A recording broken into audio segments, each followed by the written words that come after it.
Hello there, friends. Before we jump into it, if you like what we do here on cPDH.guide, the YouTube, and you want to support us in a free way, because, you know, that's what friends do, hit that like, hit that subscribe, even share the damn thing. All right, on to the show. So right now, this gentleman that I'm talking to here is, number one, if you don't know them, that's fine. Well, no, it's not fine. Actually, it's not fine at all. This person at once referred to me as this legendary Pokemon, and I'm going to toss that back.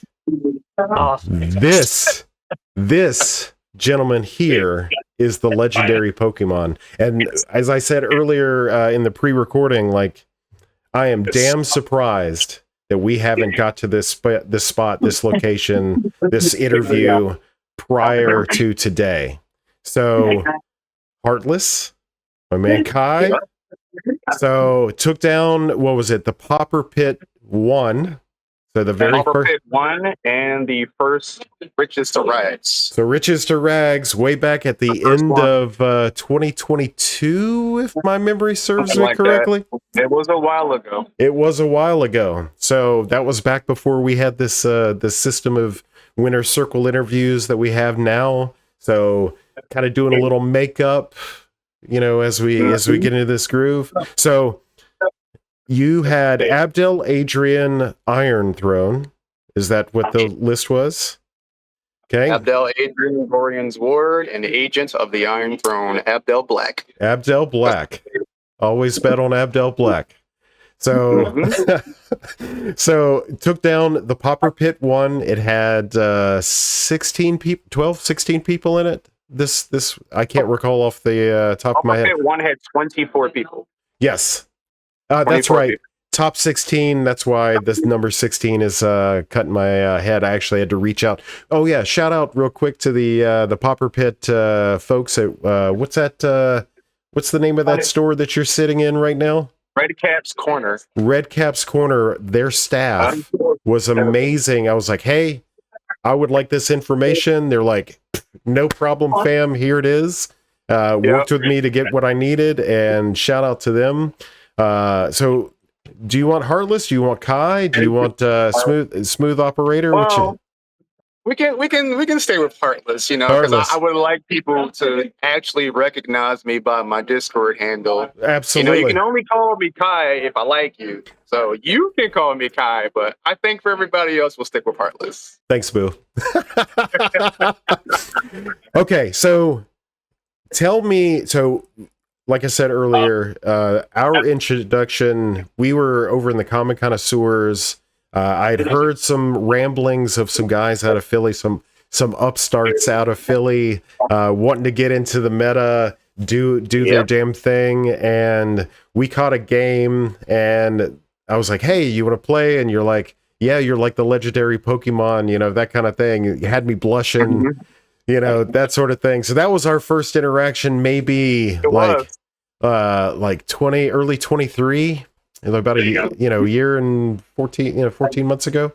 So since then, now you were probably taking the Philly meta by storm before then. Something like that. But since then, you've definitely been taking the Philly meta by storm.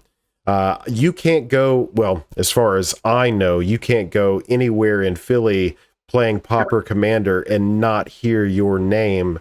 That's how much of an impact that you have, whether or not you're testing with players, whether or not you're beating other players, whether or not, like, through your builds. I mean, you know, not to shine you up a little bit, but I mean, you did win this latest tournament and the first, you know, Riches to Rags. Like, not to shine you up a little bit, but that's what these interviews are for, is to highlight you as a player, you as a talent, you as the giver to the community, the stimulant, the motivator, you know, that kind of thing.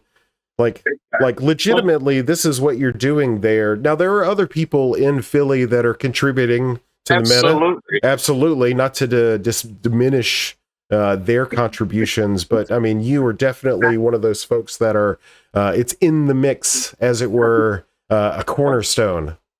of the community. So I'm one of the elite four, as they like to say. Yeah. Well, goal achieved, So tell me a little bit about like your Magic origins, like, the formats that you played, whatever. What was your journey to getting to Pauper Commander? Tell me about that.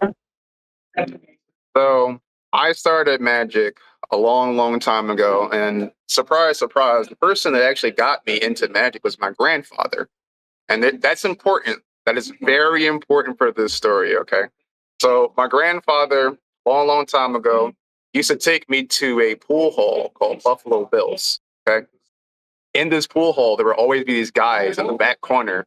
The whole stereotypical light swinging and the cigarette smoke making an aura around them. And you would think that they were like, a bunch of hired thugs or whatnot, but no, they were back there playing Magic. So he always told me that maybe one day when you get older, when you get wiser, and when you harden your skin, maybe I'll allow you to go play. So I sat there, I did my due diligence because back then the internet wasn't that good at all. And I actually like secretly taught myself how to play before he taught me. But what I taught myself and what my grandfather taught me were two entirely different worlds. They were just, it blew my mind. He taught me how to play chess. He taught me how to play backgammon. He taught me how to play everything. All the things I know are because of him. And so this one day, he teaches me how to play Magic. I think I understand, right?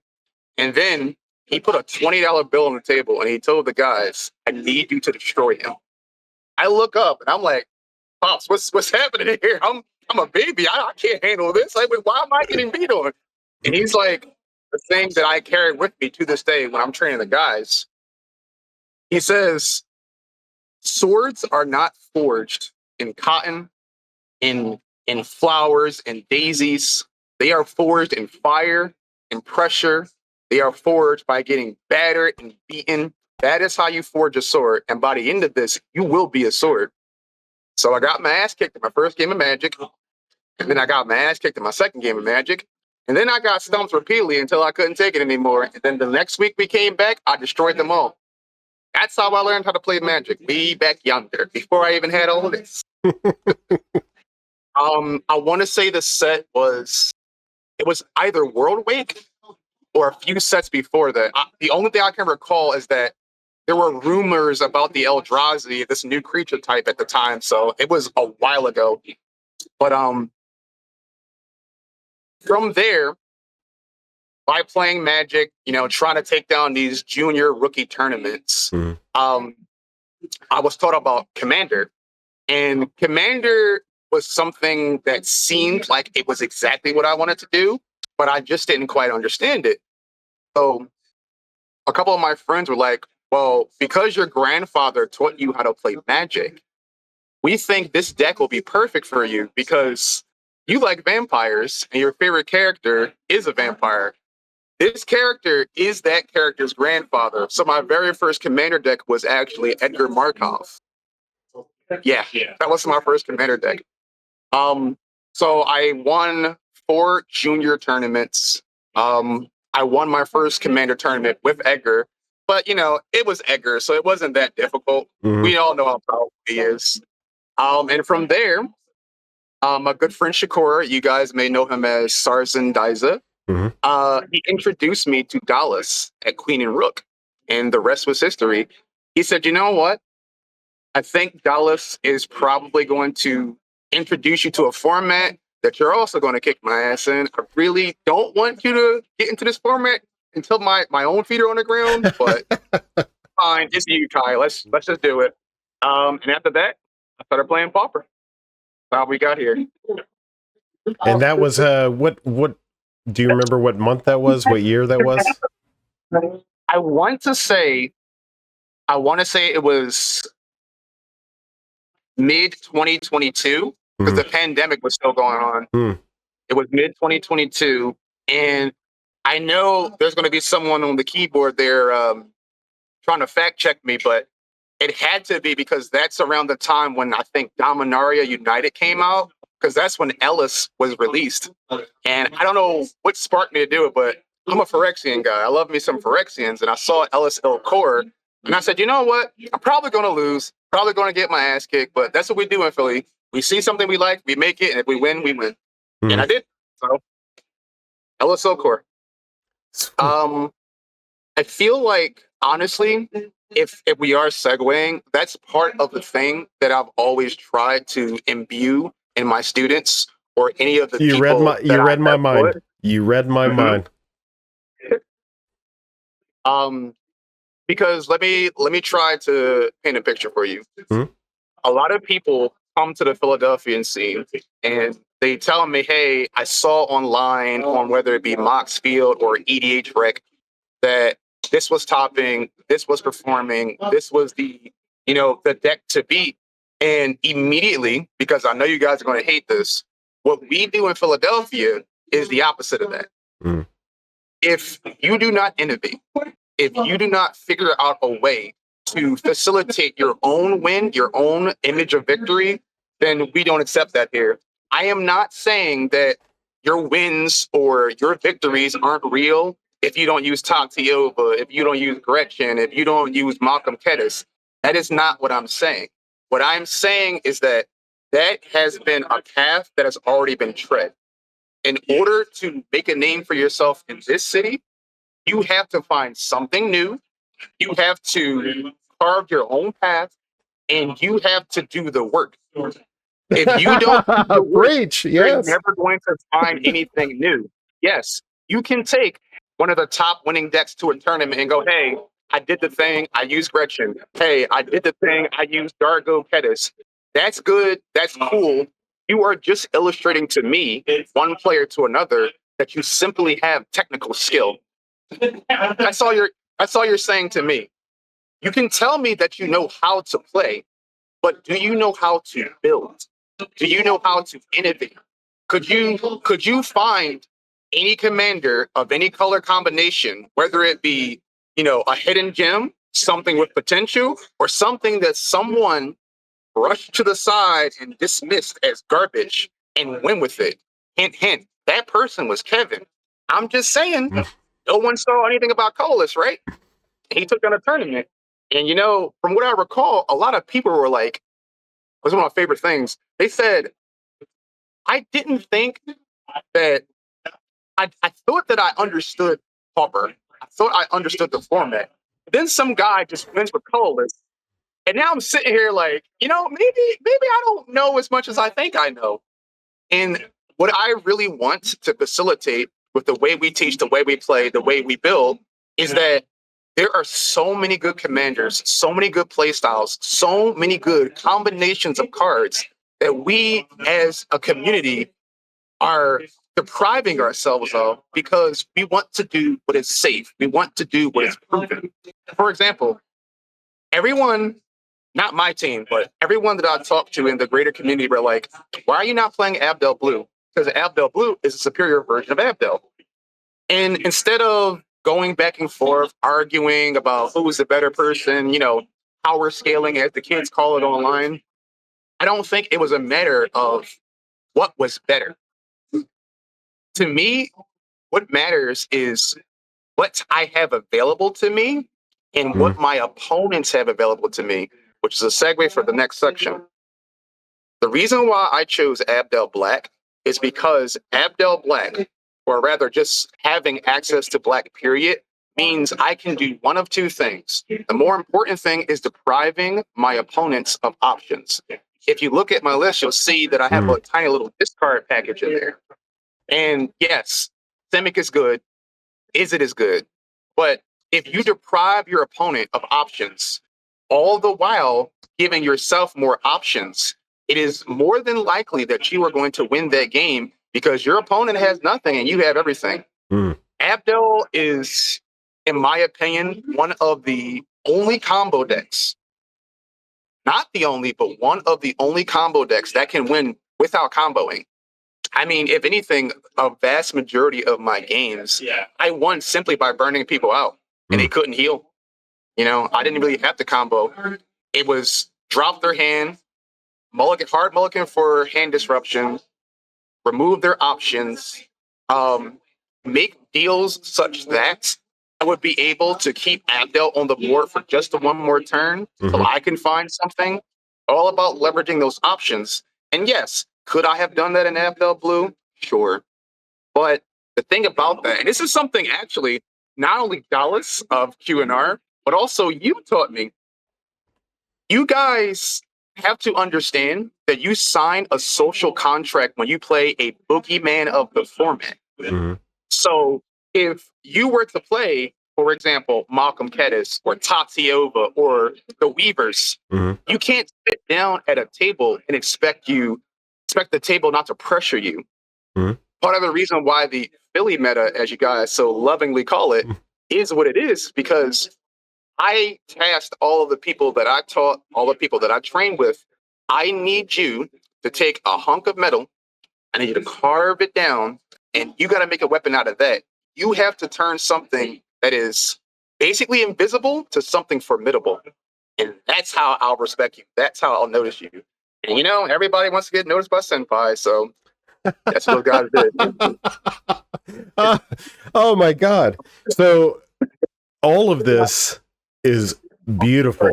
So, I mean, I'm not saying it because it's confirmation bias, because I believe the whole, like I too, when people get high on their own supply, RE, like, you know, you got to play Malcolm Kedis, you got to play, you know, Gretchen, you got to, you know, like all these things that you got to do. You know, so I'm a little hypocritical in the fact that I've been playing a lot of Weavers here lately, but that's more of a what I'm trying to do, because you and I are teachers in that aspect. I'm trying to teach the community that they need to respect those early turns and respect interaction points and that kind of stuff. I'm not playing Weavers because I think it's the best deck in those instances. You know, that's not what I'm doing. You know, I'm trying to set up a teachable moment so that way, you know, these people can adapt, and that's the thing. It'll be a knock-on effect.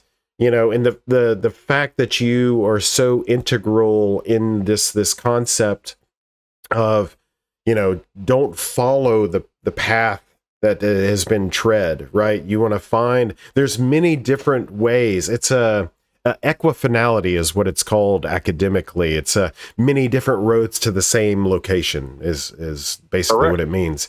So, like, you know, the fact that you're absolutely, I'm going to say you're correct. Once again, it's confirmation bias because I believe the same thing. If you take a person with a proclivity for a certain play style and you patch that, you pair that, you know, sufficiently with a particular archetype or deck or commander or whatever that meets that seeks to integrate itself into that person's play style and their cadence and their thought processes, like that right there is almost more important than like going online and finding like, oh, top tier deck, you know, click. Cookie cutter, copy paste print. Yeah. Here's the thing, right?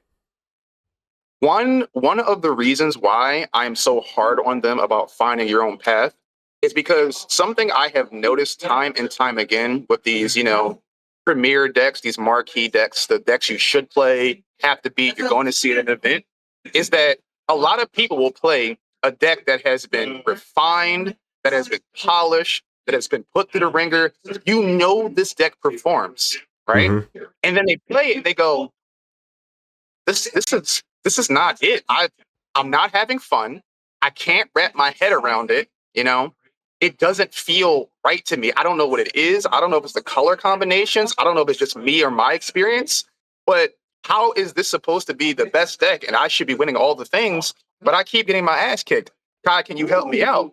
And I'm like, all right, well, once again, we're going back to the metaphors and analogies about swords, but it would be akin to giving a 100-pound boy a giant greatsword.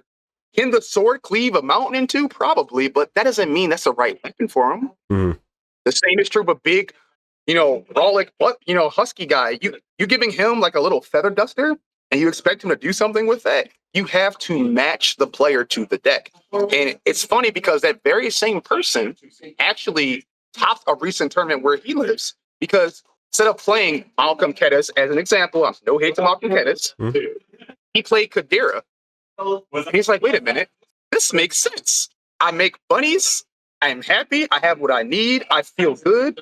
I don't know what happened. It may not be the best deck, but this deck says something to me. And if you are depriving yourself of that simply because you want to win, because your ambition is getting the better of you, perhaps you need to reassess your entry point to the format and explore. Exploration is how we even found half of the things we found in the first place. There's still good things out there for you guys to find. There are still card combinations, still combos, still little, tech cards that some people are just lost upon because they're not doing the work. That's all I ask. If you guys take anything from this interview, please try some of those trash commanders. Try some of the ones at the bottom of the bin, dig around in Scryfall or Gatherer or whatever it is that you do, and try to make something out of nothing. Because honestly, that's half of what the Philly meta is. We dig around in a garbage bin, raccoon style. We find something that may have a little bit of potential, and we do something with it. So this is I've always wanted to find a way to recognize potential, because the website is its own thing, and there's a lot of criticism on data, which, I mean, to that end, the way people are criticizing it is legitimate from the perspective in which they're criticizing, right? But like, I'm not looking at the data as a predictive modeling algorithm kind of thing. I've never looked at it that way. I think I've been very open for all you detractors out there that's the case. So like here recently, I wanted to highlight the top 10 tournament commanders by win percentage, and then right below it is a graph that illustrates the total number of top 4 finishes by any deck. So you'll have things in there like Cybermen Patrol and things like that may show up once. So it's not meant to highlight the commander or commander pairing that's been in the top 4 8 times. It's not meant necessarily to highlight that particular commander. It's more meant to use the data. If everyone's playing it and everyone's doing it, of course you're going to see it. But that's the thing. If it made top 4 somewhere along the way, that shows that it potentially has legs, and then there's an opportunity maybe there to develop. So it's kind of that middle ground between, like, for those players who are like, I'm just going to pick something, not at random, but I'm going to pick something seemingly, unknown, or like, what is out there that's been tried but not beaten into the ground that, has legs potentially. Like, that's the player that I'm trying to talk to with those numbers. And like right now, as of this recording on October 7th 2024, Viscopa Guildmage is at the top of the list for the most winningest commanders, tournament commanders, with like a 47 something point something win rate, which is no one would expect that. So it won one tournament, that's in 14 events. It won one tournament last year at RIW. It won, if not all, I think it went 4-0. So you have that win rate there, and then it's shown up at various places. Actually, to include, I think this last Philly event, there was a person playing Viscopa. I might be misremembering. Okay. My first pod had Viscopa in it. So what that's telling me is that when it shows up, it has, a greater chance of winning, than normally. Now it's being skewed a little bit by that big win at RIW last year, but that's what I'm doing this for. I'm not trying to basically prove that Malcolm Breaches is XYZ or Gretchen is whatever. Like fuck all that. You know, we know what they're going to do. We know what they're about, right? So from my perspective, and I think we've always known this about each other, is the fact that you have to embrace the wild, wild west. You know, you gotta you can't make sense of the chaos unless you immerse yourself in the chaos. You know, if you yeah. So yeah, I gotta. So with this event that you just participated in, how many were there? All familiar faces to you? Like, are these known? Do we have new people? Are these basically hard hitting? You know, well, SOBs? we clearly had a lot of familiar faces. However, there were some new people. Lambs to the slaughter, as some of us call them. Mm-hmm. They were, fresh. They were go wide. They didn't really know too much about the format. And this is, again, I'm so sorry to go back on my word and retread on a ground that we've already explored. But this is what I meant by trying to do something new. All of the new people who came to Pauper Pit 1, they all had meta decks. Every single one of them. They all had a deck that they looked as if they didn't know what they were doing, how to handle, the interaction at the table. And I don't know if that's just a greater symptom of just not knowing the social formula of Commander, or if it's just a matter of those people just being nervous because it's their first big event. They don't know any better, stuff like that. I don't know what it may be, but I just thought it was very interesting to me because when you see those decks, for an experienced player, something that happens in your mind is you go, okay, I know that this is going to be a problem in the late game. This deck has no early game, yada, yada, yada. Its removal package may be light, etc. And as I'm sitting there calculating all of these things, I notice the one thing that most people should pay more attention to, the body language. This player is closed off. They're looking around. They're missing triggers. They're lost on everything. Their body language paints to me a bigger picture. And that tells me, man, a lot of the times that these decks get here, it's only because it's so many people using them. As for the people that we do know that were there, we had SARS and Diza. We had Broken Card, Kevin, the guy who won the last one with Colorless. We had Ross. Ross was another champion who won a earlier Rags to Riches with TPI. Berkowitz, right? We had a few heavy hitters from New York. They got top 8, but didn't make it to top 4. Shout out to you guys. But yeah, the thing that I saw, which really surprised me because it was the first Pauper Pit, was that a lot of new faces didn't do the work per se. They just, hey, I saw that this deck did it. I'm going to copy and paste this deck. I'm going to try to use this deck and see where it happens. And literally every game I had, it was like you would have 2 people who I knew were experienced in the format and 2 new people who had meta decks, like straight up meta. And I'm like, okay, they have a combo piece on board. They flickered another combo piece or bounced it back to their hand. So I know they have the combo. And instead, they're just sitting there like, I don't know if I can do this, or I don't know what's going on here. I'm sorry, guys. I don't mean to slow you down. I don't know what's going on. And I'm like, man, I'm in the middle of a tournament. And I'm already activating dad mode. I just can't turn it off. So I'm sitting here in a tournament teaching someone and trying to help them. And then the rest of my friends are like, Heartless, what the hell are you doing? Yeah. Win the game. I'm like, okay, I will win the game. But still, it breaks my heart. I can't.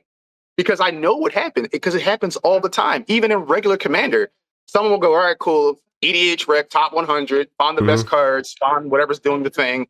And, I want to win. I want to be cool, right? But you remove so much agency from yourself when you yourself don't do the work. What? Yeah, 100%. And what's funny is a lot of these folks who put up these meta decks and whatnot, they'll say, you just read the primer. Read the primer, and you'll do, you'll do fine. Well, the primer tells you what the combo lines are and how they work. It doesn't tell you like how to mulligan if you're sitting at a table with a pod composition of XYZ. It doesn't tell you how to mulligan if you're sitting in the first spot versus the fourth spot in a composition, pod XYZ. It doesn't tell you if you get interrupted or interacted with, how do you live to try to combo again. So like, yeah, your point about doing the work, even, I mean, I sit here, I've got 2 boxes at my desk. This is my work desk as well. I sit here and like, if I'm in a meeting, I'll goldfish. Yeah. I'm constantly running lines, I'll goldfish. Even that at a minimum, people should be doing, because time constraints. I've been doing a lot of basement construction here. I haven't had enough time to go play. So like, getting in, putting in the reps, kind of figuring out, like, especially when you're goldfishing, you have the opportunity of like just absolutely stopping and rewinding and go like, oh, instead of it doing it this way, I can do it this way. And I can get this. If you don't mind, that's something I want to touch on too. Yeah, please. I know a lot of the guys are kind of going to be upset about this because they feel as though that a lot of people still are tech, but we're here to share, okay? That's the community is supposed to share to the community, right? One thing that I've noticed about other teams, other communities, or whatever you want to call them, is the way they test may be insufficient. We do a thing in which it isn't about victory. It's not about winning. It's about following the surest path to victory. So if you make a play, and we're doing open hand testing, that's another thing that people should do. We're doing open hand testing. Everyone can see each other's hands, but we still play as if we do not have that information. So if I know that I'm going to make an attack on you, and I see that you have, let's say, a generous gift in your hand, right? I can see that because we're testing. I'm still going to make the play under the assumption that you don't have it. And the reason why is because I needed to teach the people that I have taught that you cannot operate under the basis of fear in a competitive environment. The moment that you do, you are giving what we call in the Philadelphia meta, ghost cards to your opponent. When you give a ghost card to your opponent, they will always have that card, and your mind will ramp itself up to add more and more and more ghost cards to the point where they have defeated you before you even tried. Card advantage. Virtual card advantage. Correct. Oh, if he has Snuff Out, he clearly has this card. If he has that one bounce card, he clearly has this other card. Exactly. You have to make them have it. The only thing that stops you from dying is that one life point at the end of your bar. Okay? Mm-hmm. You can lose all the rest of it. That's a resource too. But you have to stop operating under fear, because fear is what loses people games. After every training session, we always talk about, be honest with me, at what point were you scared? At what point were you terrified to make a move? At what point did you feel as though you lost control? So, like you were saying, they'll make a play and go, damn, you know what? This is, I had it. I had the win. I messed up. And I go, whoa, stop. Let's take the play back and do the play that you say would have won you the game. Let's follow that line and see where it takes us. So we make that new play, right? They might run into removal. They might win. But it is better to facilitate that muscle memory, to connect those neural pathways, so that when they are in a tournament, when they are actually doing something for real, they can go, I remember where Heartless told me, instead of just rushing out of play because I'm allowing my emotions to control me, I'm just going to take a moment, think about the board state, reassess. I'm going to play the thing out in my head, hope that works out for me. And then if it does, we will do the same rotation again later. You have to take each turn step by step. Commander is a very difficult game, but if you break it down into its lesser constituent components, then you'll be able to win.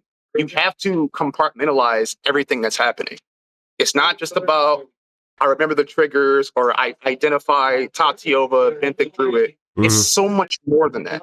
And I really believe that we would have more great players like myself and yourself if people simply did the training wheels, if they followed the building blocks. So on top of open hand testing and retracting plays, another thing that we do, and I think is really cool, is that I purposely make them find a bad commander. And you got to beat a real pot with it. That's your proving ground. That's your test. That's your litmus test. You have to find a terrible Pauper commander, and you have to beat a table of players with regular EDH decks. If you can't do that, then you can't participate in our tournaments. And every single one of us have done it. I beat people with Ornithopter. We call it the Roomba. Yeah, that was my training. 0 mana, 0/2. I beat a real pod, real EDH decks with that, because your commander has to be bad, but that doesn't mean all the rest of the cards in your deck have to be bad. And once they learned that lesson, they were like, wait a minute. If I can do that with a trash commander, then I can do it with any commander. So this is a great segue into the non-material world, which it's other tools that you have at your disposal that are not inside of your 99.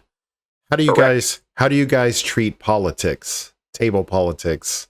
They are one of the most important tools that you can foster. They are, in my opinion, because that's typically how I win.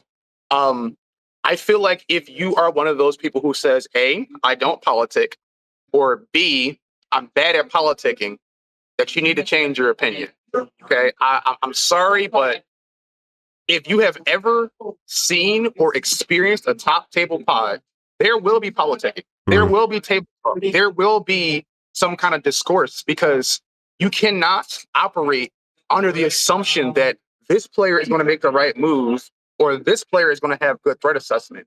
That is probably the worst thing that you can do. And the way we handle politicking is that for anyone at the table or in the team that is bad at politicking, we break down what it means to politic. So, for example, in Philly, we don't believe that politicking is, hey, listen, if you don't do this, then I'm going to kill your creature. It's not politicking. Okay. Can it be used? Yes, but that's an advanced technique. Politicking is identifying the fears and the wants of your opponents and manipulating them to facilitate a win for you. That's what politicking is. If you know that this player is the strongest person at the table right now, making an enemy out of them does nothing for you. The only thing you guys are going to do is burn your resources, expending, finite resources to, I don't know, have a pissing contest. That doesn't do anything. That's not a game-winning play.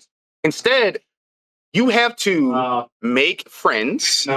You have to buy yourself time and give yourself options. Those three words combined, in my mind, mean politics. Time, options, friends. That's how you politic. The only time you can use threats is when threatening is the only way past, what's going to happen. If you've tried talking, if you tried making deals, if you've tried to say, hey, listen, there's a Tatiova about to go off, man. Dargo Kedis right here. He has brass knuckles or what's the card? The double strike knuckles. Yes, yeah. The double strike card. I know he has it in his hand. We can be friends. I can help you if you help me.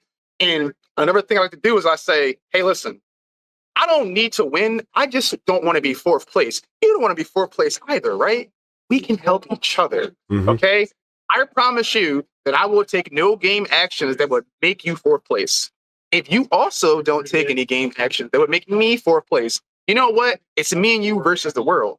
And 9 times out of 10, that's how I get the win.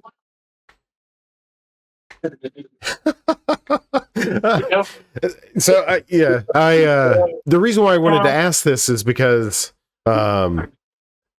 it's been a while. Number one, it's been a while since we've played a game, which is unfortunate. And then also, as I said in the pre-record, I am a dirty bastard, and I have yet to go up to Philly. I know. Shame. It's you don't love us. It's okay. Everybody, Philly. It's okay. One of these days, I'm gonna get you here. Yeah. One of these And days. then you'll never leave. Yep. Well, I mean, I hear there's a lot of good food up there too. So, I mean, I'm a fat kid, you know, I got to eat. So, no, the reason why I ask about politics is because, so, all right. So let's qualify and quantify this statement by clarifying something else. So, Philly is the least homogenized meta that I've seen in cPDH, right? So that's correct. Everyone hates it. That's a fact. So why would I then expect that the politicking and table talk would be also the same as experienced other places? What's popular that I see online is like people put in an extra amount of energy convincing people that they don't have it. Oh, like don't look at me. I don't have it. I don't. Oh, look at me. I'm set back. You know, like, oh no. And then, oh, win, you know, next card, win, you know, like, so I recognized with Kevin the last time I interviewed someone from Philly that his deck building, well, his deck building was focused on like kind of exemplifying what that commander could do, but he knew that his win condition was solely contingent upon his ability to politic. And he actually said that he learned that after round one, if I recall that correctly. He realized that he could just leverage like, hey, show me your hand and I won't attack you. Well, that's hardcore, you know, that's really hardcore. So, I mean, I don't expect anything less, you know, but it's Heartless. But it is atypical with what is usually experienced in the realm of politicking and that kind of stuff. So very unorthodox. But I mean, to that end, like, I mean, it's not like I don't presume that you were talking about like encouraging people to lie or otherwise intentionally deceive, you know, those no-nos. Of course, I don't know how you feel about that kind of stuff. You know, actually, let's talk about that for a second, because that's another thing I had to teach new people. A lot of people, if we're going to use the color pie of Magic as a baseline, a lot of people have white mana at their core. So they feel like in a game, even if it's a competition, oh man, it feels really bad to lie. It feels really bad to pretend that I have something that I don't. But it's the thing, it's a battle of wits. You have to use everything at your disposal. There have been games, and my friends, they hate me for this, in which I have politicked my way into a victory with just basic lands in my hand. I didn't have anything. I didn't have a single removal spell. I had no draw. I had no interaction whatsoever. But see, it is that intent, that energy that is felt around the table that allows me to turn a basic swamp into a snuff out. It's like, hey, listen, I wanted to talk to you last turn. We didn't seem to be able to come to an accord. So unfortunately, since I'm losing this game, I gotta take you with me. Whoa. We don't gotta do that. We don't gotta do that. I will not attack you if you don't snuff out my commander. I'll sit there and I'll literally hold the basic land. And if it's a kill spell, hey, are you sure I don't gotta do this? Are you absolutely sure I don't gotta kill this? You know what? For you, let's make it 2 turns and I'll never kill your commander for the rest of this game. 2 turns. Do not attack me. I need 2 rotations of amnesty. Is that something we can agree to? Heartless is fine. It's fine. Just don't kill my commander. In the game, they go, Heartless, show us your hand.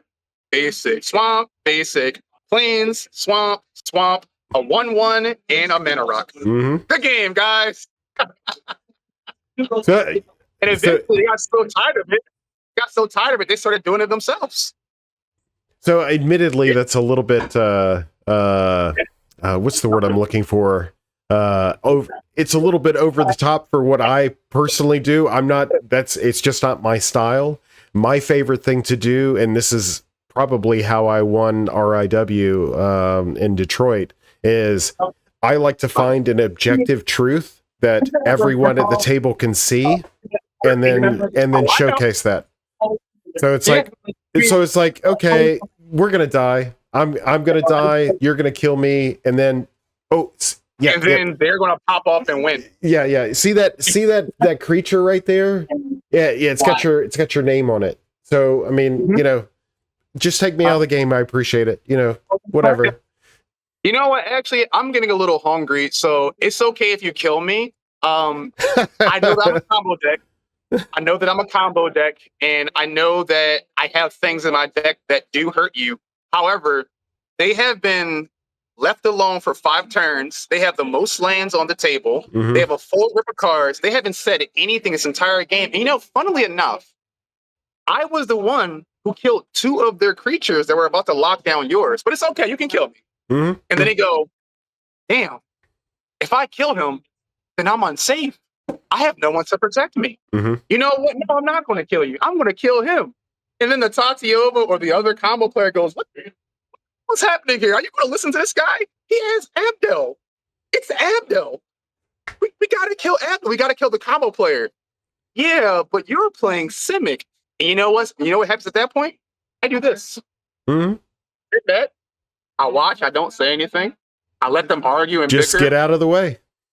Mm-hmm. Exactly. That line you just said needs to be on a goddamn t-shirt, because if more people would do that, they would make it to the end of the game. Mm-hmm. If you make it to the end of the game, your chances of winning go up. You just got to make it. You got to survive. Mm-hmm. Be on the defensive. Accumulate resources. Don't make enemies. And if someone's having a war on the stack and they try to ask for your help, like for example, if they're having a war on the stack and they, for whatever reason, know you have something that could help out, and they go, hey, listen, if you use that counterspell to stop this Ashnod's altar, I won't do this, or I will give you this, right? Mm-hmm. Unless they have that information, always play stupid. Always never have it. Mm-hmm. Because the only time your interaction, this is a Philly thing, I know it's different for everybody else, but for us, the only time your interaction should be used realistically is to save your life. Mm-hmm. That's something I had to teach all of them, because it got to a point where it's like, the moment you see a big bad creature, you go, nope, it has to die. I kill it. I'm going to cast murder. I'm going to cast tragic slip. No, let it hit you. Let that creature hit you. Because what's happening is that person is testing the waters.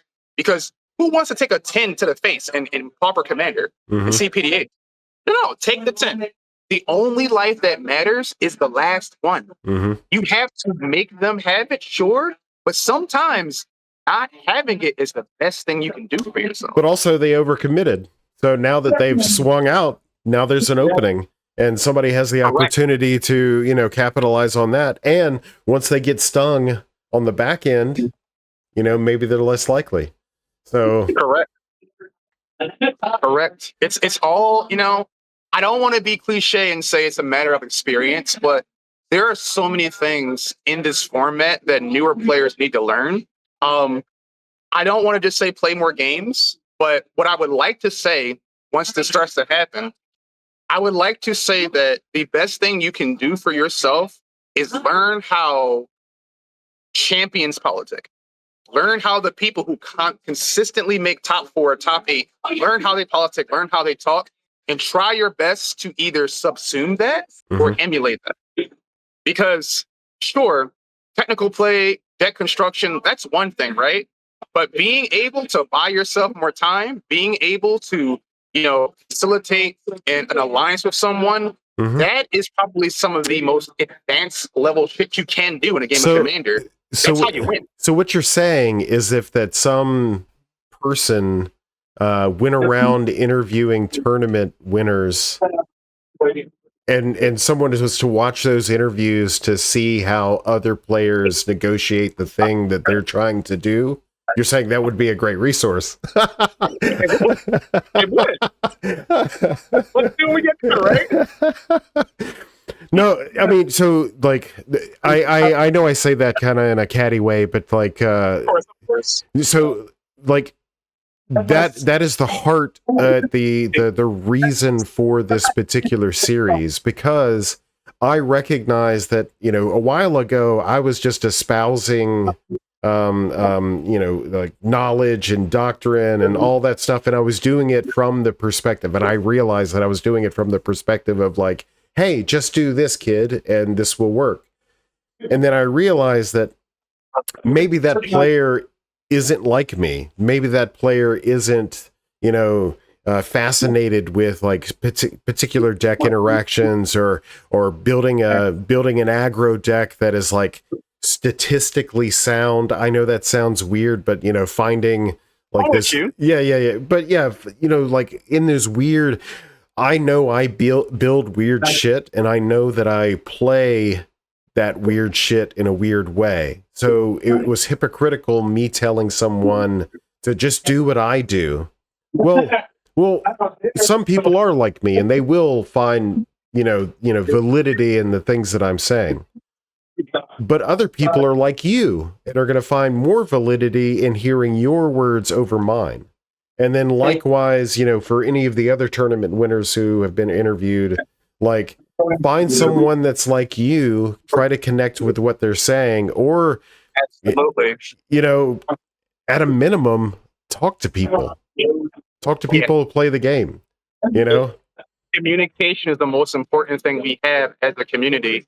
It doesn't matter if we're discussing deck tech. It doesn't matter if we're discussing lines of play. It doesn't matter if we're discussing, play styles or preferred methods. Mm-hmm. We gotta talk to each other, because the one thing these guys do, whenever they find something, whether it sound like crap, whether it look like crap, they will always share it. We'll discuss it. We'll break it down into, the point in which we can properly digest that information. And I feel like a lot of communities just simply don't do that. I'm not throwing anyone under the bus. I am simply saying, we know this works. We know this can perform. We know that this deck here has done the rounds. It has proven itself.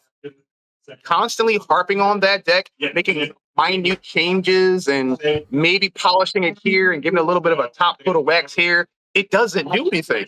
That path has been, it's been cemented. It had railing. Not to put too fine a point on it, the reason why they're doing that is they're trying to make a name for themselves.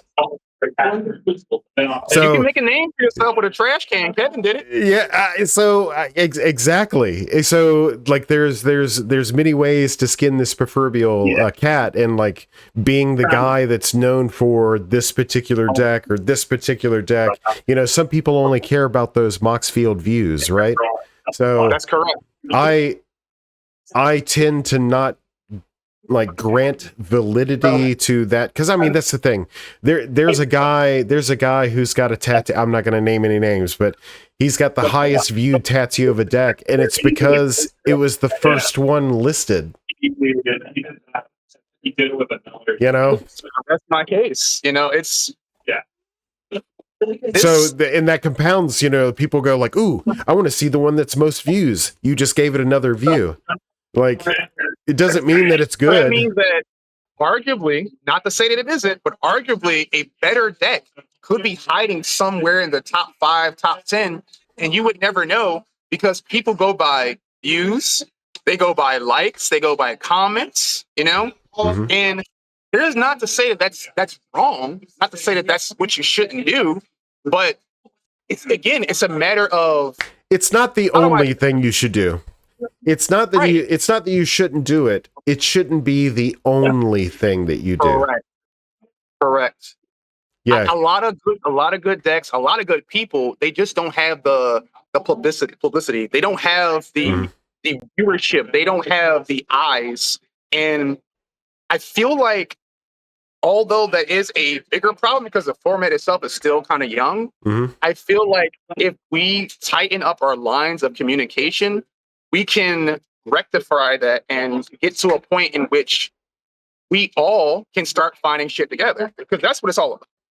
That's what I would like to believe it's about, The way people play test, the way people do their thing, Sarson, come here. Yeah, I'm very professional. What's up, sexy? I saw you over there. I love you. You know that.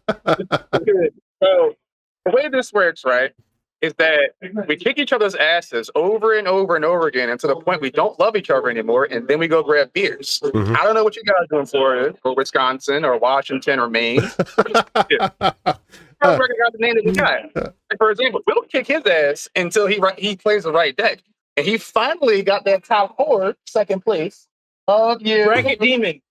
I'm a bracket demon. I know. But like that's just this is what we do. Mhm. And you know, a lot of people may not like it, but don't get the song for that. People don't like us, but we don't care. It's something like Something that, like right? that, yeah. So- You are banished, exiled. Okay, so we've got about 5 minutes left. So I want to ask you some pointed questions. Okay. So based on your experience, is combo a problem?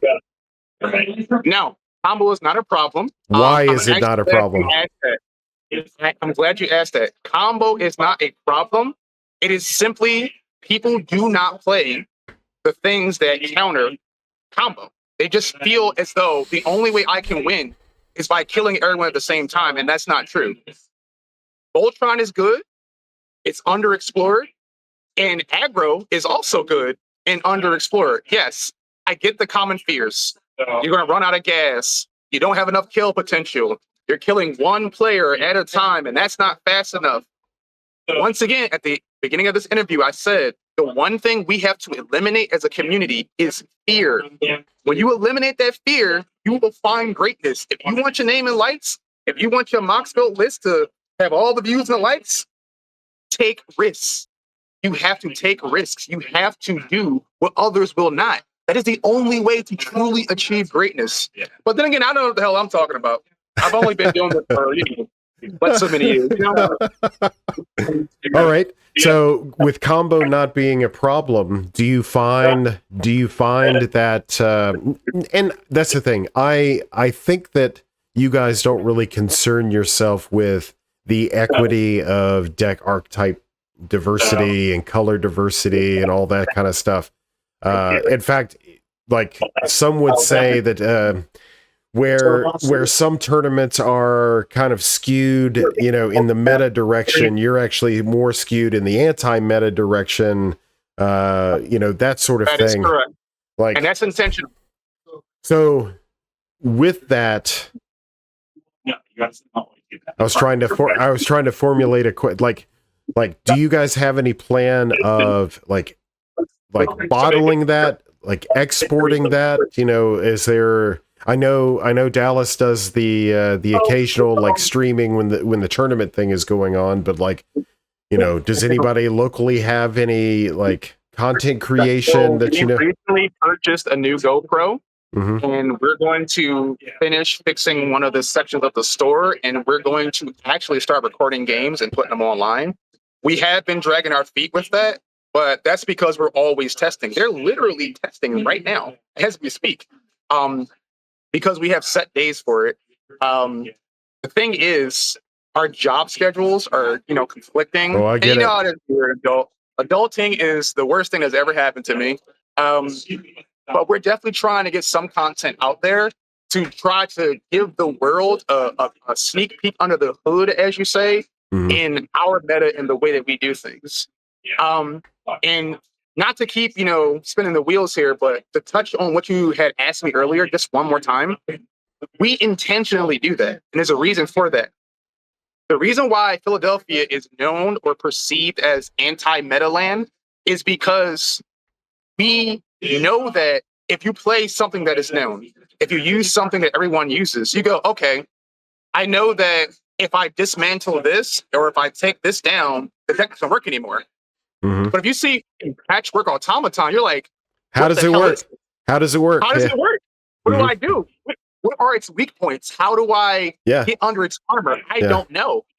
Because again, like I said in the beginning, you have to remove options. And one of those options is information.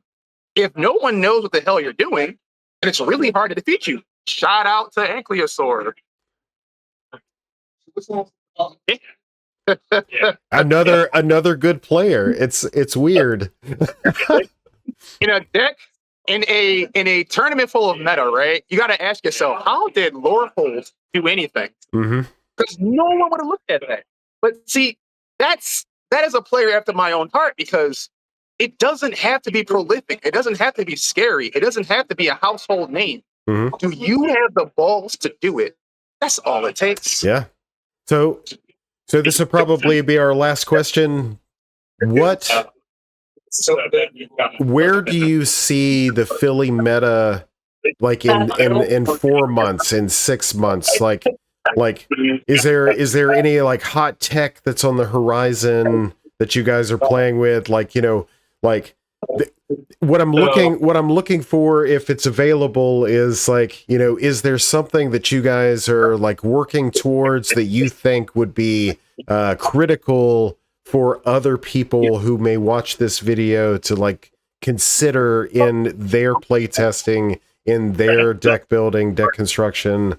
Like what's that spicy thing that's on the horizon for Philly? Well, besides the content creation that we have been a little lacking on, one thing that me, Sarzan, and Atlas, you guys haven't met him yet, but we are working on a document for newer players to identify their playstyle. I feel like identifying your playstyle is the most important thing you can do as a player, because again, using the earlier example, if someone says, here's Malcolm Kedis, and you go, all right, cool, I'll play it, but then you lose with it, you don't like it, you're not having fun, that might mean you're not that kind of player. Identifying your own play style, how you like to play, what you enjoy, is probably the most important thing. And I think our top-down approach is probably the way we're going to actually teach our people here. And if it helps us, it might help other people. So we're working on that document. We're actually going to get it published. I wasn't supposed to say that, but I'm the leader, so I can say what the hell I want. Yeah, we're working on that. Besides that, spicy tech, you know, Clay, I really can't say anything about that, because the spicy tech is there for everybody. You guys just have to look. Go beyond into the depths of the Scryfall and the Mox field. Yeah. Just look, guys. It's right there. You know? That's all I gotta say about that. Well, I think I would caveat off of that by saying that Philly, the Philly brand is its own spicy tech. Because I don't know, there's been something different about you guys, and when I say different, that doesn't mean bad. There's been something different, delightfully different about you guys from the go. Like we pointed out in the beginning, some people have been like, you know, like, oh, they're different, they're weird. No, embrace that shit. You know, like live it, love it, learn it, spread it, gospel. Like, let's do it now. So, like, Philadelphians don't really enjoy being homogenized, and homogeny is not something that we subscribe to. So, yes, we are all different. We're all a bunch of pirates. You can hate us. That's okay. We'll still kick your ass. I love it. Love it. All right. So, thank you so much for being available for this. It's a long time overdue, and I'm going to make this solemn promise now.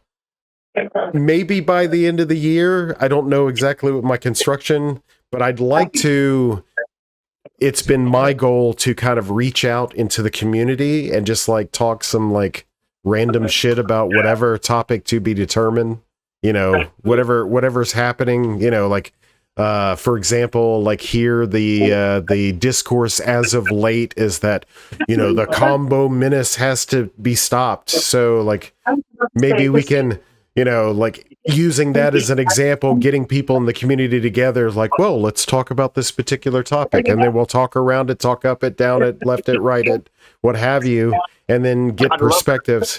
So I've got that on the horizon. It's just, you know, whenever, hiding the bodies in the back. I understand. Dexter. Somebody called me Dexter earlier today. One of my favorite shows. So, man, I appreciate you, Kai. Heartless, my man.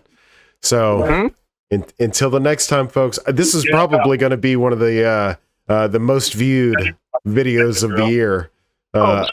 Little old yes, little old you. So, all right, folks, we'll catch you on the flip. See you later. Take care. Yep.